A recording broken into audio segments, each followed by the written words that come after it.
내가 속히 오리라 라는 제목으로 하나님 말씀을 전하도록 하겠습니다. 저희 교회 시작하고 얼마 안 있어서 우리 종교인이 기독교 영화를 본 적이 있습니다. 영화 제목도 기억이 잘 안 나고 내용은 예수님에 대해서 일대기를 아마 했던 걸로 생각이 됩니다. 그때 우리 임 권사님이 본인은 기억을 하실지 모르겠어요. 오늘 말씀을 준비하면서 그때 영화 보고 난 다음에 서로 얘기를 나눈 적이 있었는데 임 권사님이 그렇게 말했습니다. 오늘 영화 보고 깨달은 게 하나 있는데 그것이 무엇이냐? 마지막 예수님의 이제 승천하시기 전에 제자들에게 한 말씀입니다. 내가 속히 오리라. 혹시 기억나십니까? 내가 속히 오리라. 예수님이 다시 오신다는 그것에 큰 은혜를 받았다. 그때 그 고백했던 것이 갑자기 생각났습니다. 그래서 오늘 말씀의 제목이 내가 속히 오리라 라고 기록을 했습니다. 베드로 후서 한 주간 동안 여러분 묵상하셨습니까? 베드로 후서에 대해서 제가 보면서 여러 가지 말씀을 어떤 것을 전해낼 것인가.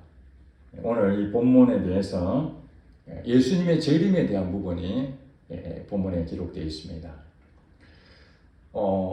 제가 젊은 시절 청년 때부터 이 재림에 대한 부분들이 당시 교회는 굉장히 많이 붐이 일어났습니다. 666 얘기도 많이 나오고요. 휴거 얘기도 많이 나오고 천년왕국, 예수님의 재림에 대한 사모하는 그런 세미나도 당시 부흥회 때 많이 했습니다. 근데 어느 날부턴가 교회 안에서 이 재림에 대한 얘기들이 거의 설교도 하지 아니하고 그런 얘기 들은 적도 굉장히 옛날 얘기처럼 그렇게 들립니다. 이 재림에 대한 부분들은 이단들이 오히려 더 활성화되어 있습니다. 요한계시록을 가지고 다니엘서와 예언적인 이 마지막 때 일어나는 그런 것들을 가지고 그들은 교리로 만들어서 예수님이 재림할 것을 기대하고 인생 전체를 재림에 다 맞춰서 그렇게 살고 있습니다. 그 부작용이 이제 생기다 보니까 우리 교회에서도 재림에 대한 설교도 해야 되고 정말 간절한 마음으로 재림을 사모해야 되는데 이단들이 그것을 너무 부작용으로 변질되게 만들다 보니까 교회 안에서 그것을 드러내놓고 하기가 어려운 상황이 됐습니다. 그럼에도 불구하고 저와 여러분들은 예수님의 재림이 분명하다는 것을 믿어야 될 것입니다. 예수님의 재림은 분명합니다. 어떻게 오느냐에 따라서 지금 많은 이단들이 자기들 나름대로 해석을 베드로후서에 보니까 예언에 대한 말씀을 사사리 풀지 말라고 그렇게 성경에 나와 있지 않습니까? 자기 마음대로 해석을 하는 것이죠. 그런 무리들이 실제로 있었습니다. 베드로 사도가 편지하는 베드로 전서는 첫 번째 편지고 베드로후서는 두 번째 편지입니다. 첫 번째 편지는 로마 압제에 당했던 기독교인들 또 유대인들로부터의 그 외적인 핍박들 이런 것들에 대해서 불시험이 있고 이겨내야 된다. 고난이 있다. 환난을 이겨내라. 이것이 베드로 전서 첫 번째 편지의 목적이었다면 오늘 베드로 후서는 내부적인 핍박입니다. 내부적인 문제. 이게 이단들이죠. 거짓 교사들. 오늘 여러분들 베드로 후서 3장을 우리가 읽어봤지 않습니까? 이 3장에 보니까 어떤 거짓 교사들이나 잘못된 가르침이 있었는가? 3장 3절에 한번 보겠습니다. 먼저 이것을 알지니 말세에 조롱하는 자들이 와서 자기의 종욕을 따라 행하며 조롱하여 이르되 주께서 강림하신다는 약속이 어디 있느냐? 조상들이 장으로부터 만물이 처음 창조될 때와 같이 그냥 있다. 이렇게 주장하고 나섰습니다. 말세에 마지막 때에 그 당시 예수님이 승천하시고 그때로부터 예수님 오실 때까지가 말세입니다. 지금은 우리가 말세 중에 말세라고 하지 않습니까? 예수님이 승천하시면서 내가 다시 올 것이다. 그 약속을 하시고 승천하셨는데 그때로부터 이제 언제인지 모르지만 예수님이 재림할 때까지 요게 이제 말세 기간이거든요. 그러니까 이 베드로가 편지를 보냈을 때 그 받아봤던 이 성도들은 이미 예수님의 재림을 기다리고 있는 말세에 살고 있는 사람들입니다. 말세에 조롱하는 자들이 와서 그러니까 하나님 말씀에 예수님이 이 땅에 다시 오실 것이다. 재림하실 것이다. 라는 것이 예언의 말씀이고 예수님 말씀이지 않습니까? 그런데 그들은 그렇게 해석하지 않고 조롱하다는 거예요.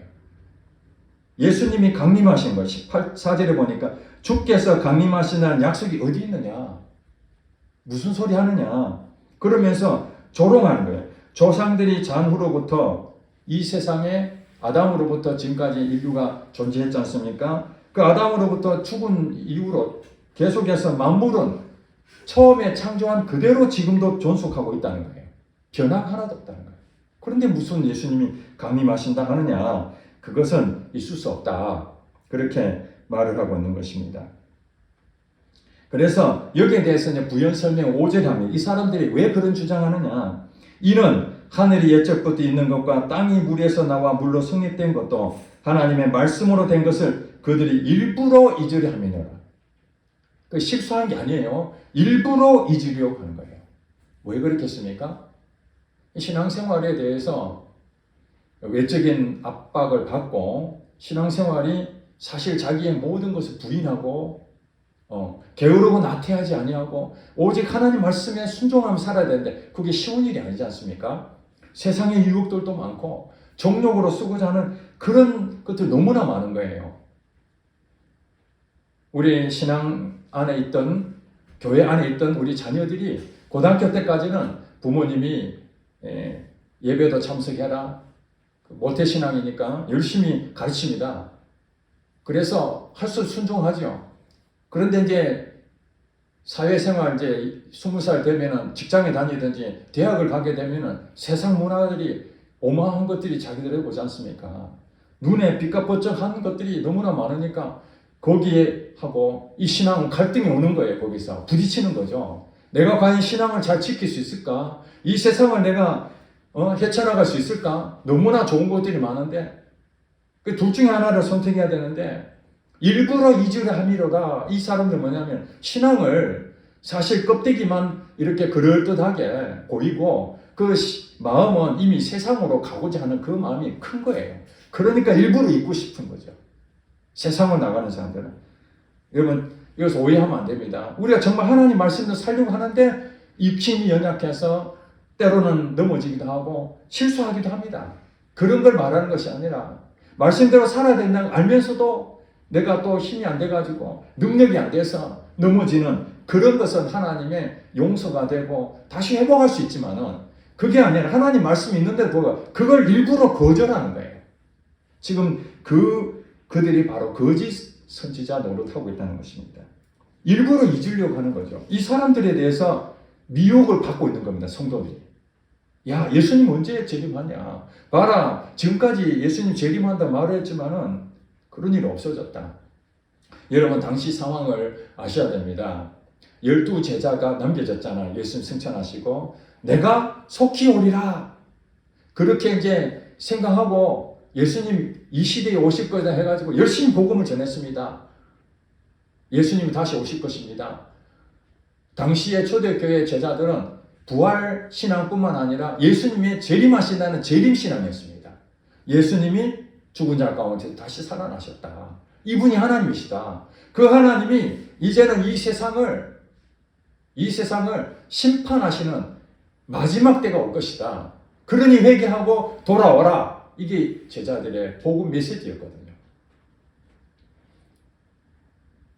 그런데 이제 제자들도 하나씩 둘씩 순교를 하게 됐고 교회 공동체에 사람들이 점점 이제 예수님을 초기에 같이 믿었던 사람들은 이제 1세대들은 다 이제 죽기 시작한 거예요.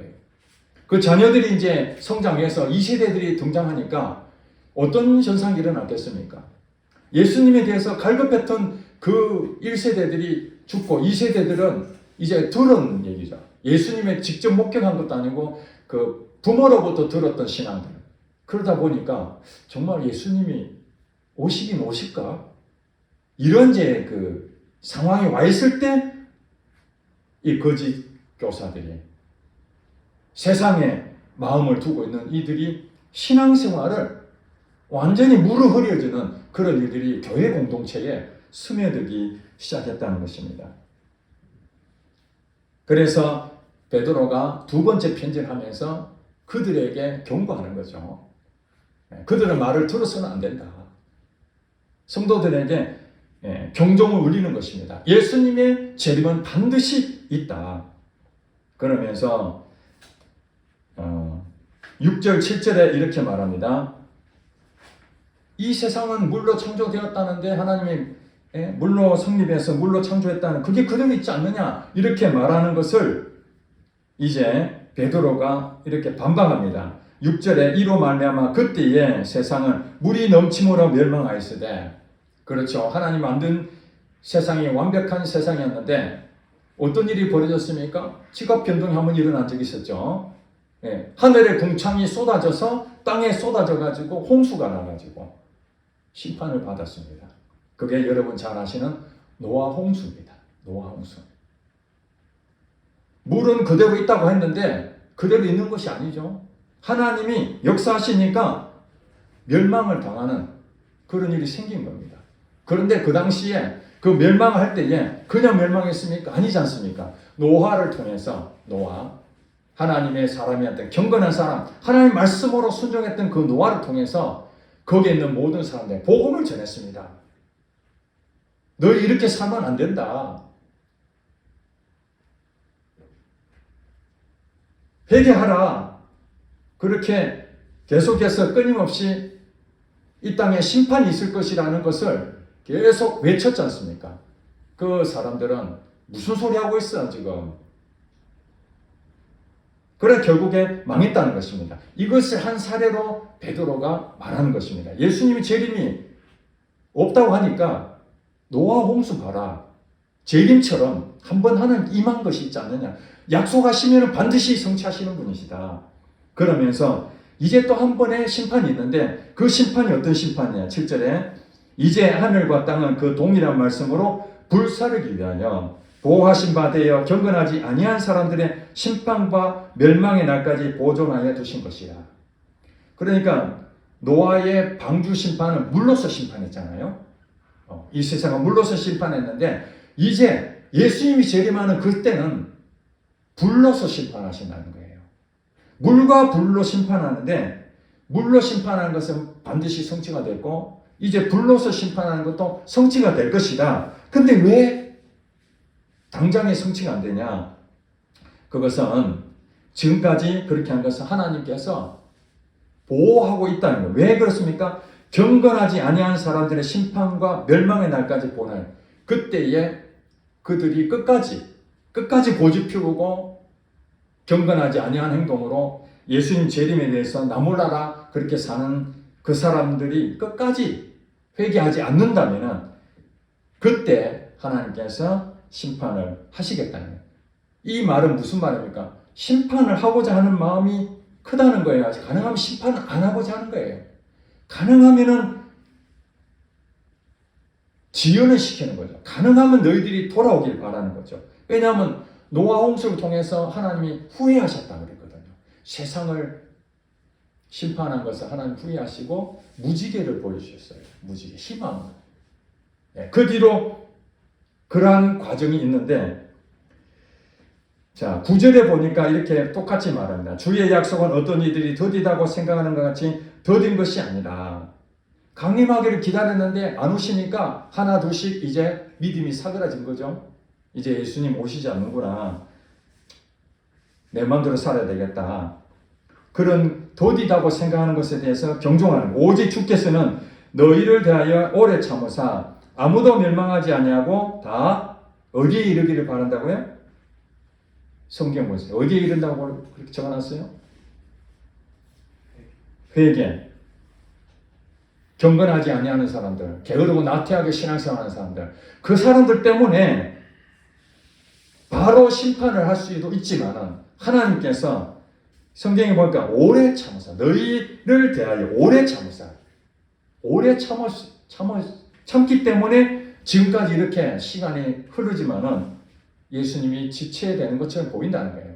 그런데 주의 약속은 반드시 지켜지는데 어떤 사람들이 더디다, 이제 안 오시려는 것 같다, 이렇게 말하고 있는데 그렇게 생각하지 말라고 한 것입니다. 자, 8절에 그런 말씀합니다. 다 같이 8절 한번 읽어보겠습니다. 시작. 사랑하는 자들아, 주께는 하루가 천년 같고 천년이 하루 같다는 이 한 가지를 잊지 말라. 아멘.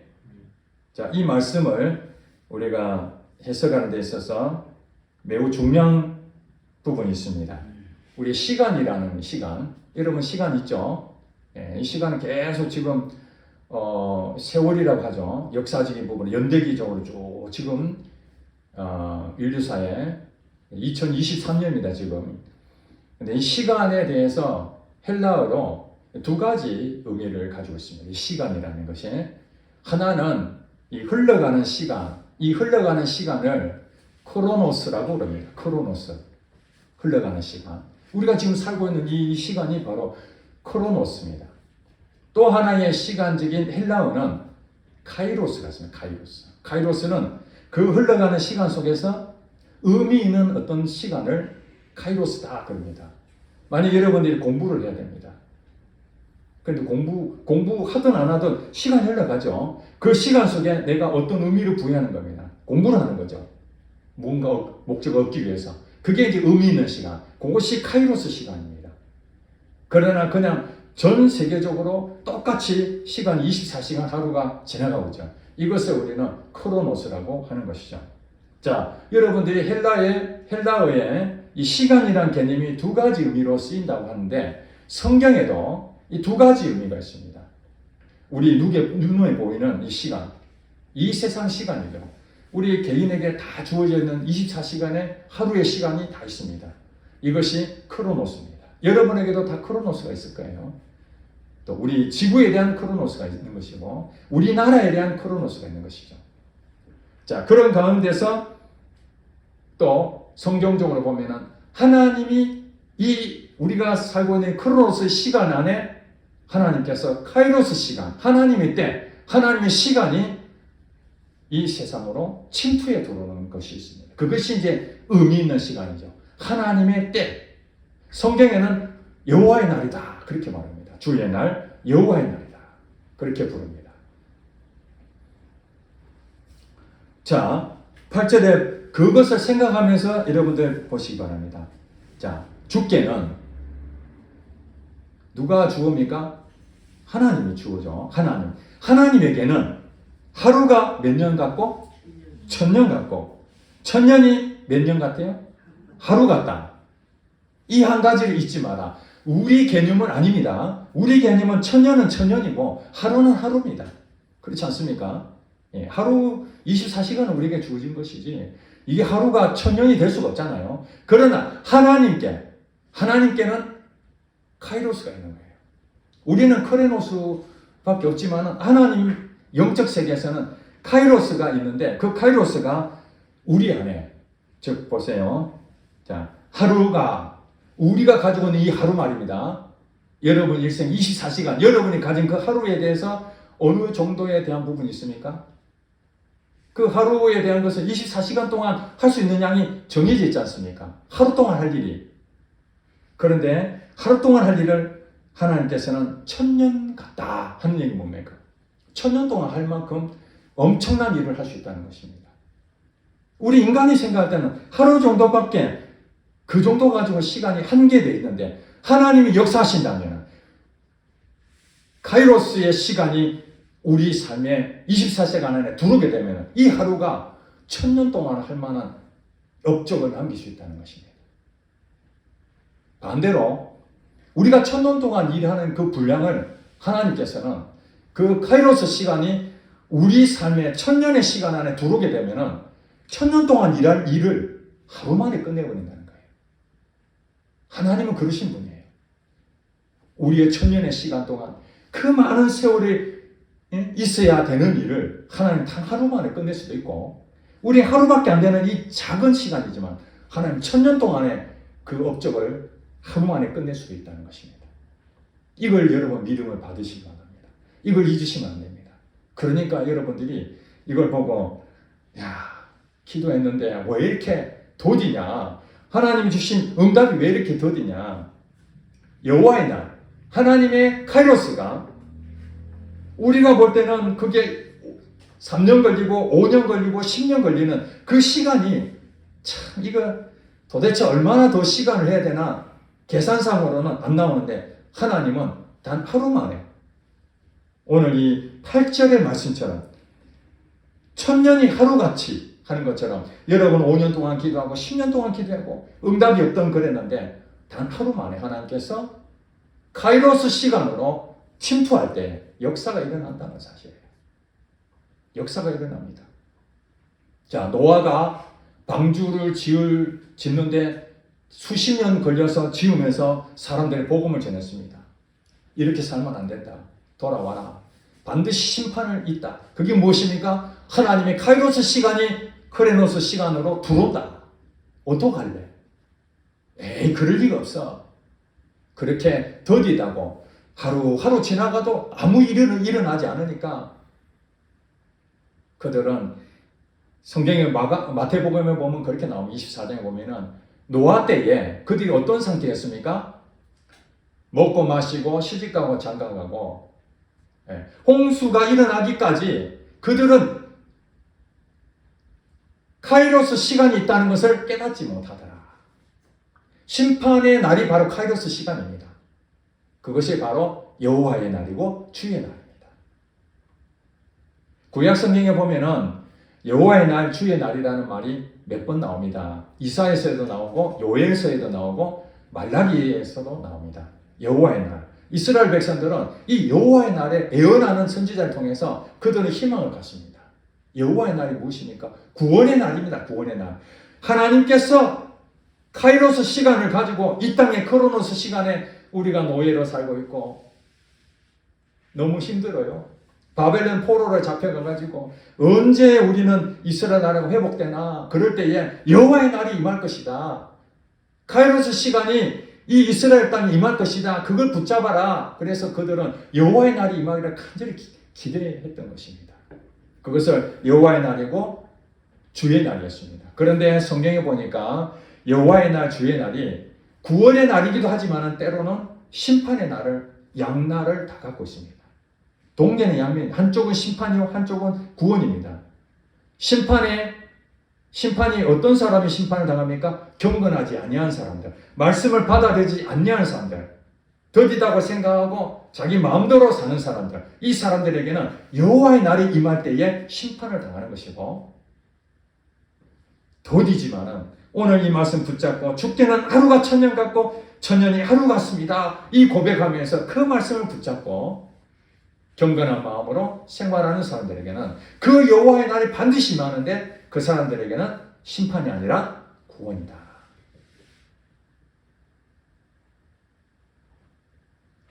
그래서 노아 때에 방주의 심판이 그 탄 사람들에게는 심판이 일어나지 않았죠. 8명의 사람들은, 방주에 탄 그 사람들은 그 여호와의 날, 비가 억수같이 내리는 그 홍수 속에서도 그들은 구원을 받았고, 믿지 아니한 사람들은 다 멸망을 당했습니다. 자, 마지막 때에 제자들이 묻습니다. 주님, 마지막 때에 어떤 일이 일어나겠습니까? 그때가 언제입니까? 그 시와 때는 알 수가 없다. 그러나 징조가 있는데, 무화과 나무의 가지가 연한 걸 보면은 계절이 어떻게 바뀌는구나, 너희들이 그렇게 아는 것처럼 하나님께서 여호와의 날이 이 땅에 마지막 날이죠. 재림 때. 예수님 재림의 날은 언젠지는 모르지만, 아버지만 아시지만은 징조가 있다. 그것이 한 사례가 노아의 때를 말했습니다. 노아의 때.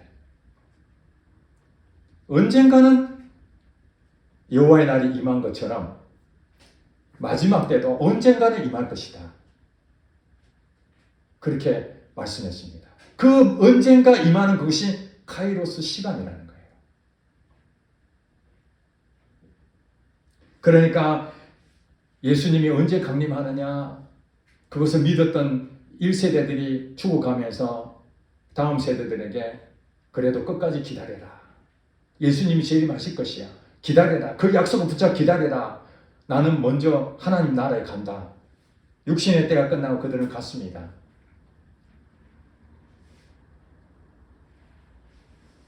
그 자녀들이 이제 주님이 오실 것을 또 기다리며 믿음을 지키고 있는데 시간이 지나면서 아니야, 더 이상 안 될 거야. 그럴 때에 하나님 말씀은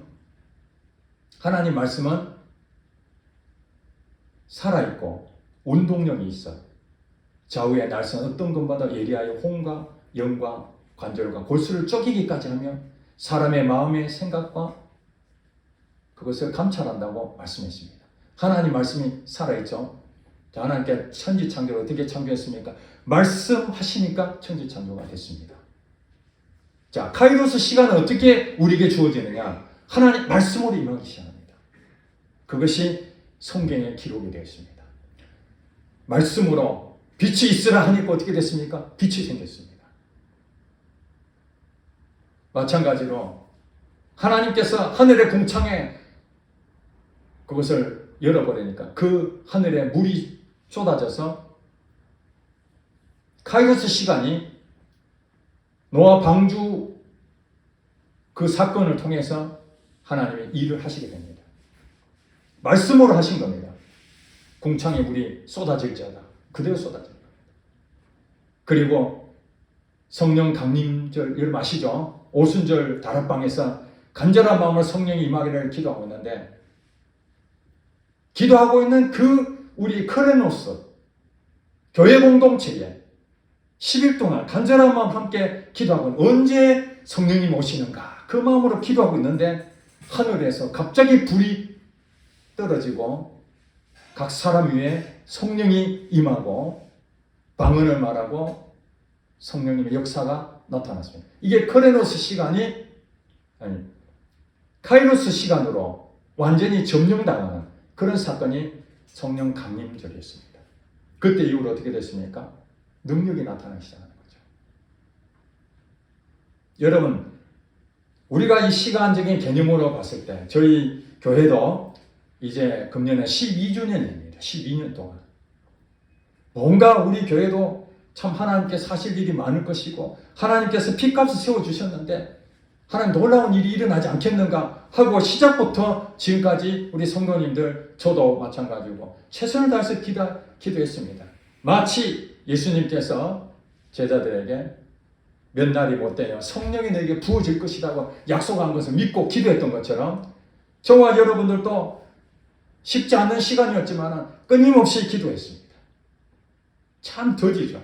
도대체 뭐 그대로 있는 거구나. 그대로다. 별거 없네. 사람도 그렇지 많지도 않고 부흥도 안 일어나고 뭐 되는 것도 아니고 당시 교회 공동체에 조롱하는 거죠. 예수님이 언제 강림해? 여호와의 날이 카이로스 시간이 언제 들어와? 말도 안 돼. 그렇게 말하던 것처럼 이 교회를 보면서 아이고 겨자씨 교회 뭐 별것 있겠어? 그리고 낙심하고 떠나가기도 하고 비난하기도 하고 믿음을 포기해버리고 그냥 내 혼자 잘 지내면 좋겠다. 그 다음에 그냥 적당하게 교회 다니고 정욕으로 딴 데 그냥 마음을 쏟는다면 오늘 베드로 사도가 우리에게 다시 말씀합니다. 어떤 이들이 말하는 것처럼 더디다고 더딘 게 아니다. 어떤 사람은 3년 정도 지나면은 하나님의 카이로스 시간이 임할 것이다. 어떤 사람은 10년 동안 인내하고 기다릴 때에 카이로스 시간이 임하게 되는 것이에요. 자, 우리가 가족을 위해서 얼마나 많이 기도했습니까? 복음을 전하기 위해서 예수 믿게 해달라고 남편을 위해서 우리 형제들을 위해서 부모를 위해서 우리 친구들을 위해서 기도했는데 하나님께서 금방 카이로스 시간으로 그의 영혼을 변화시키는 성령의 역사가 나타나는 그런 때도 있었지만 기도해도 나타나지 않을 때 우리는 어떻게 됩니까? 사랑하는 자들아, 주께는 내가 있는 게 아니라 주께는 하루가 천년 같고 천년이 하루 같다는 이 한 가지를 잊지 마라. 그거 잊어서는 안 되는 겁니다. 이 말씀을 붙잡아야 됩니다. 이 말씀이 여러분 삶 가운데 붙잡고 있을 때에 반드시 하나님의 시간표는 내게 이루어진다는 것입니다. 10절에 보니까 주의 날이 도둑같이 오리니, 주의 날이 도둑같이 임한다는 거예요. 이 말이 무슨 말입니까? 도둑은 공개하고 사람들 다 보는 데서 옵니까? 아니면 조용히 모르게 살짝 옵니까? 비밀스럽게 오잖아요. 예고 없이 그냥 오는 겁니다. 그러나 성경은 말합니다. 예수님이 오실 것이라는 것을 분명히 말씀하셨습니다. 그래, 언제 온다는 것을 모르는 거죠. 마치 도둑처럼 맨날 몇 시에 간다고 얘기를 안 한 것처럼 불시에 오는 것처럼 그렇게 한다는 거예요. 그러면 그 날에는 어떤 일이 생깁니까? 주의 날이면 이거 카이로스 시간이 이 땅에 임하는 시간이죠. 그 최종적인 임하는 시간입니다. 그때 하늘이 큰 소리로 떠나가고 물질이 뜨거운 불에 풀어지고 땅과 그 중에 있는 모든 것이 드러나리로다. 11절에 이 모든 것이 이렇게 풀어지니 이게 무슨 말입니까? 하나님께서 창세기에 통해서 천지 창조를 하나님 하셨지 않습니까? 완벽하게 만드셨지만 죄로 인해서 사람도 죄로 물들어졌고 이 세상도 그때부터 질서가 깨져서 이 무질서한 쪽으로 계속하면서 결국에는 새로운 것으로 체인지가 되는 것이죠. 지금 그걸 얘기하는 것입니다. 하늘이 큰 소리를 떠나가고 원래 있었던 그 하늘이 이제는 없어진다는 것이죠. 뜨거운 불에 풀어지는 거예요. 해체 작업하는 거죠. 여러분, 건물이 낡고 노후돼서 보수를 하기도 하지만 이제 더 이상 보수할 수 없을 때 어떤 일이 생깁니까? 다 해체 작업합니다. 다 무너뜨리고 거기에 새로운 건물을 세우는 것이죠. 그렇습니다. 예수님이 재림할 때 그때는 이제는 불로서 심판하는데 우리가 살고 있는 이 지구, 땅덩어리, 하늘과 땅, 이 모든 것들이 낡아서 이제는 여기서 살기에 불완전한 것이기 때문에 이것이 다 하나님께서 해체 작업을 다 시키고 새 하늘과 새 땅이 이 땅에 주어진다는 것입니다. 13절에 뭐라고 되어 있습니까? 우리는 그의 약속대로 의가 있는 곳인 새 하늘과 새 땅을 바라보도다. 그렇습니다. 이제는 낡은 것을 고치는 것이 아니라 새로운 곳, 하나님이 세우신 아름다운 살기 좋은 기쁨이 넘치는 우리가 말하는 아담과 하와가 살았던 에덴 동산 있지 않습니까? 기쁨의 동산이었거든요. 그 상징적인 모델이었습니다. 하나의 천국의 하나의 형상이었다면 이제 마지막 때에 예수님 재림한 그때는 새 하늘과 새 땅, 새 에덴이라고 그러죠. 새 에덴. 기쁨이 다시 회복되는 그날이 올 것이라는 것입니다. 요한계시록 22장에 보면 예수님이 이제 마지막 때에 이런 말씀하시면 내가 속히 오리라. 아멘. 내가 진실로 속히 오리라. 그렇게 마무리를 합니다. 내가 속히 오리라. 그때에 우리는 뭐라고 응답합니까? 아멘. 주 예수여 오시옵소서. 마라나타. 초대교회 성도들은 그랬습니다. 내가 진실로 속히 오리라. 그 말씀을 붙잡고 그게 더디다고 생각하지 않냐고. 언젠가는 오시겠지만 그걸 사모하면서 아멘 주 예수여 오시옵소서. 마라나타. 성도들끼리 마라나타 마라나타 마라나타. 주 예수여 오시옵소서. 이렇게 했다는 거예요. 12절에 볼까요? 결론의 말씀입니다. 하나님의 날이 임하기를 바라보고 간절히 뭐라고요? 사모하라. 그 앞에 볼까요? 11절의 중간에 보니까 너희가 어떠한 사람이 되어야 마땅하냐? 그 다음에 뭐라고 했습니까? 거룩한 행실과 경건함으로. 그렇습니다. 마지막 때는 반드시 옵니다. 그날이 카이로스 시간이 하나님 정해진 시간이 있습니다. 왜 빨리 안 올까? 빨리 오면 좋겠는데 여러분 시험을 쳐야 되는데 시험 공부를 잘 준비한 사람은 시험이 기대가 됩니다. 야, 어떤 문제가 나올까? 내가 그동안 연마했던 것이 제대로 결과가 좋은 결과가 나올 것인가 기대하면서 시험을 준비를 합니다. 그런데 시험 공부도 안 한 사람은 어떻습니까? 시험을 오면 올수록 멀리 시험 날짜가 멀리 있을 때는 아직 시간이 있으니까 뭐 다른 일도 하고 그랬는데 이제 시간이 촉박해 오면은 준비한 것도 없고 그럼 어떤 일이 생기죠? 불안하고 두렵고 야, 이 시험 지금 망치는 거 아닌가? 이런 마음이 생기지 않습니까? 마찬가지입니다. 하나님이 계획하신 이 카이로스 시간이 우리에게 임하는데 그것을 미리 준비한 사람들은 오늘 본문에 보니까 거룩한 행실과 경건한 생활, 신앙생활을 하는 사람들은 그 시험이 오기를 하나님의 카이로스 시간 여호와의 날이 오기를 어떻다는 거예요? 간절히 사모하게 되는 거죠. 여러분 그런 마음으로 사시길 주 여러분 축복합니다. 간절히 사모하는 마음 이것이 준비가 안 됐다면 여러분 우리가 뭘 해야 됩니까? 아하 여호와의 날이 임하기 전에 우리가 빨리 뭐 해야 됩니까? 회개하라는 거예요. 하나님이 여호와의 날이 임하는 것은 두 가지라 그랬죠. 하나는 심판이고 하나는 구원입니다. 준비가 안 됐다면 회개하고 돌아오면 어떻게 됩니까? 구원을 받을 수 있는 거죠. 그 날이 바로. 준비가 안 되면 심판을 받기 때문에 우리가 회개하는 거예요.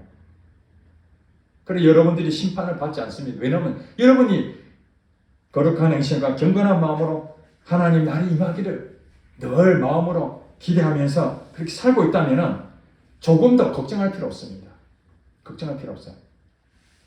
여러분 아까도 말씀드렸지만은 일부러 하나님 말씀 예수님 오시는 거 언젠가는 오시겠지만 지금 안 올 거야 이러고 그냥 애써 외면하고 잊으려고 한다면 그것이 문제죠. 그 사람에게는 심판이 임할 수가 있습니다. 그런데 여러분 정말 하나님 날이 임하기를 기대하고 참 경건한 마음으로 거룩한 행실로 하기를 바라면서 함에도 불구하고 때로는 육신이 연약해서 지쳐서 질병 가운데에 그래서 영적으로 궁핍할 때도 있고 때로는 마음에 힘든 그런 시간들을 거칠 수도 있고 어려운 환경 때문에 묶일 수도 있고 그런 것들을 할 수 있습니다. 그렇다고 해서 하나님이 심판하는 그런 분은 아닙니다. 그 오해 없으시기 바랍니다. 우리가 실수하는 부분하고 억지로 그것을 일부러 그냥 강제적으로 자기가 그걸 하는 거 완전히 다른 얘기죠. 그렇습니다. 우리가 이 땅에 하나님께서 여호와의 날이 임하기를 기대하며 살지만 그러나 이 땅에 사는 동안에 예수님이 오시지 않을 수도 있습니다. 우리가 육신의 때가 끝나서 우리가 하나님 앞에 갈 때가 있습니다. 그렇죠? 어차피 하나님을 만나게 됩니다. 우리가 살고 있는 이 크로노스 시간을 통해서 우리의 마지막 시간이 끝나면은 육신의 때를 벗고 이제 영혼으로 하나님 만날 때가 옵니다. 또 한편으로는 내가 이 땅에 살면서 주님이 나를 만나러 이 땅에 오실 수도 있습니다. 어쨌든 우리는 둘 중에 하나가 반드시 일어날 것입니다. 결국에는 우리가 어떻게 살아야 됩니까? 주님이 오지 않는다 해서 내가 나이가 점점 들어가는데 시작도 좋지만은 끝도 좋아야 됩니다. 구원을 받아서 은혜 있고 좋았다고 하나님을 찬양하고 했는데 나이가 들면서 나의 크로노스 시간은 점점 이제 그 사람이 후퇴되고 육신은 늙고 병들고 그렇다고 해서 내 신앙까지 팔아버리면 안 되지 않습니까? 그런 사람 너무 많습니다. 육신의 때가 점점 가까울수록 내 영혼의 때, 영혼의 것, 속사람은 알로 강건해진다고 바울이 얘기한 것처럼 우리는 육신은 이렇게 더 늙고 가더라도 내 마음은 더 주님을 사모하고 더 영적으로 풍성해져야 되는 것이 당연함에도 불구하고 갈수록 육신의 것들이 더 나타나고 영적이었던 것들이 다 무너지면 안 되는 것이죠. 그러므로 여러분 큰 지진이 일어나기 전에 뭐가 먼저 예우가 있습니까? 미진이 일어나요. 미진. 작은 지진들이 막 일어납니다. 그걸 보면서 이게 앞으로 큰 문제가 생길 수 있구나 하는 것처럼 하나님께서 이 땅에 강림하시는 그 여호와의 날, 카이로스 시간이 있지만은 그 전에 징조가 있습니다. 그 징조가 우리에게 말씀으로 역사하는 겁니다. 우리 가정에 역사하고 우리 삶에 역사하고 카이로스 시간이 여호와의 날이 여러분에게 계속해서 미진처럼 끊임없이 옵니다. 그것이 말씀으로 오는 거예요. 그 말씀이 올 때에 그 말씀 붙잡고 아멘 하면은 그때 역사가 나타납니다. 우리 삶 가운데에, 우리 일상 그 가운데에 주의 날이 임해서 놀라운 기적이 나타납니다. 병이 고쳐지게 되고 안 믿었던 사람이 돌아오는 일, 그건 우리 힘으로 안 되는데 하나님이 개입하실 때에, 카이로스 시간이 거기에 임할 때에 사람이 변화돼 돌아온 역사가 일어나는 것입니다. 그것을 우리는 경험할 수 있는 거예요. 완전한 지진이 오지 않지만은 미진은 얼마든지 우리가 경험할 수 있는 것입니다. 여러분, 예수님은 언제 오십니까? 속히 오리라. 그 속히라는 것은 너무 멀다. 아닙니다. 8절 다 같이 한번 읽고 끝내겠습니다. 다 같이 시작. 사랑하는 자들아, 죽게는 하루가 천년 같고 천년이 하루 같다는 이 한 가지를 잊지 말라. 이 말씀 붙잡고 여러분 기도하는 것들 반드시 하나님께서 여호와의 날, 그것이 바로 여러분 구원의 날이 될 것이고 여호와의 날, 그 날이 바로 여러분 기도에 응답하는 날이 될 것입니다. 기도하겠습니다.